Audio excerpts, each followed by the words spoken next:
এরপরে প্রশ্ন হলো, আমি কোরআন শরীফ শুদ্ধ করে পড়তে পারি না, কিন্তু আমি প্রতিদিন সকালে মসজিদে শুদ্ধ করে পড়ার চেষ্টা করি।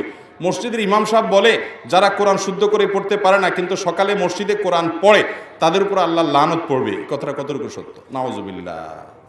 কোনো ইমাম যদি এই কথা বলেন তাহলে সন্দেহাতীতভাবে তিনি জঘন্য ভুল করছেন, তার ইস্তেগফার করা উচিত। এক্ষেত্রে একটা হাদিস বলা হয়, রুব্বা কারিইন লিল কোরআন ওয়াল কোরআন ইয়ালআনুহু। বহু কোরআনের পাঠক আছে, কোরআন পড়ে অথচ কোরআন তাদেরকে অভিশাপ দেয়। এই যে হাদিস বলা হয়, এই হাদিসটা সম্পর্কে মুহাদ্দিসিন ইকরাম, হাদিস বিশারদদের মন্তব্য হলো এটা কোনো হাদিস না, এবং এটাকে নবী সাল্লাল্লাহু আলাইহি ওয়াসাল্লামের বক্তব্য হিসাবে কোথাও পাওয়া যায় না। মাইমুন ইবনে মেহরানের বক্তব্য হিসাবে অনেক মুহাদ্দিসগণ মন্তব্য করেছেন। এই যে একজন সালাফ পূর্বসূরির বক্তব্য, এটা কোনো হাদিসের নবী সাল্লাল্লাহু আলাইহি ওয়াসাল্লামের বক্তব্য না, নবী সাল্লাল্লাহু আলাইহি ওয়াসাল্লামের দিকে সম্বোধন করা সঠিক নয়।